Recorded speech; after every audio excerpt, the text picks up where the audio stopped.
Mi nombre es Carlos Andrés Mosquera Brado, del grado 1102, y hoy voy a exponer sobre el sonido, actividad número 5 de física. El sonido es uno de los fenómenos más importantes de la naturaleza. La parte de la física que se encarga de estudiar la naturaleza del sonido, el modo en que se propaga y además sus cualidades se le conoce como acústica. Por aquí tenemos el diapasón, que es un instrumento con una varilla de acero en forma de U, con un mango y que al golpearlo ligeramente se produce una frecuencia fija. Estamos hablando de una nota.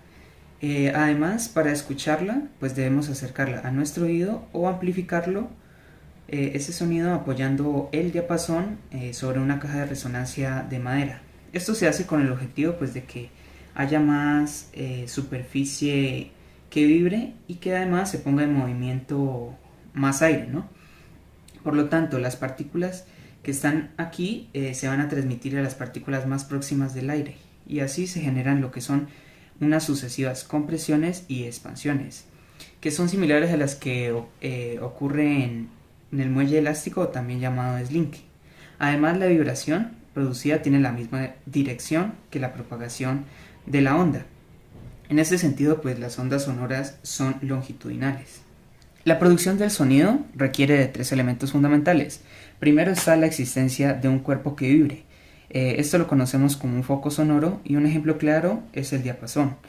También tenemos la presencia de un medio material elástico. En este sentido, pues el sonido se propagará tanto en sólidos como en líquidos y también en los gases, pero jamás en el vacío. Y un agente receptor, que el ejemplo más puntual es nuestro oído, que al momento de recibir las vibraciones y al estimularse, nuestro cerebro lo interpreta como un sonido.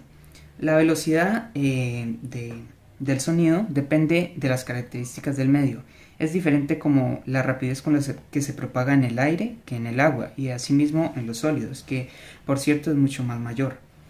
Para determinar la rapidez del sonido tenemos la fórmula ya preestablecida, que es longitud de onda por frecuencia, o bien la relación que existe entre longitud de onda y el periodo. Además podemos determinar la distancia con la que se propaga. Por aquí tenemos los fenómenos ondulatorios y que primero, para entender la reflexión del sonido, debemos decir que tanto las ondas sonoras al igual que las luminosas se reflejan. En este caso, las ondas sonoras se reflejan en los obstáculos que se encuentran en su camino, por lo que necesariamente deben ser lo suficientemente grandes pues para que tenga lugar la reflexión, donde el sonido emitido se refleja en un obstáculo y de inmediato vuelve al emisor.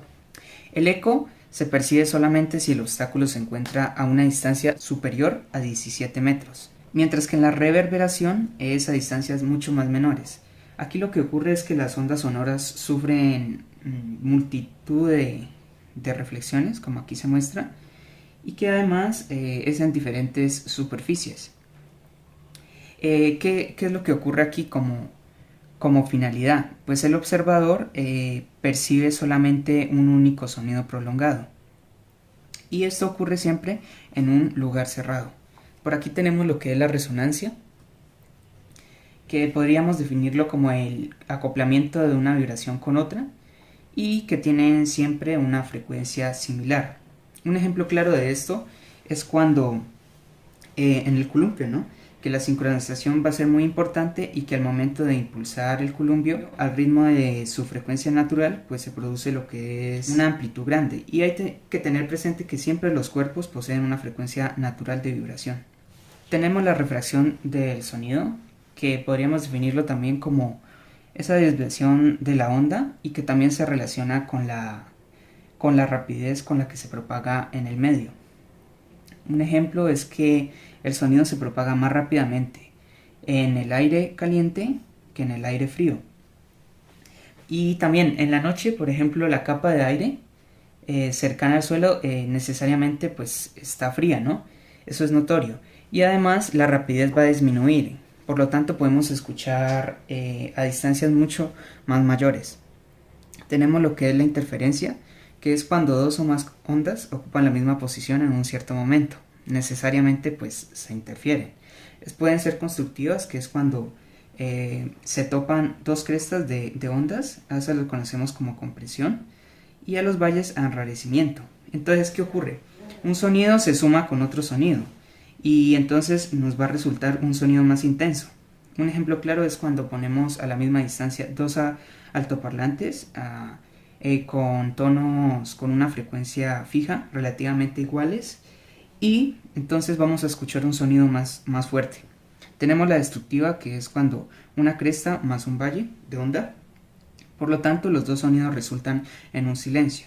Es un ejemplo la propiedad que se usa en la tecnología antirruido, que es cuando los audífonos anuladores de ruido, que son los utilizados por los pilotos. En definitiva, el sonido consiste en una forma de transmisión de la energía que se origina por la vibración de un cuerpo.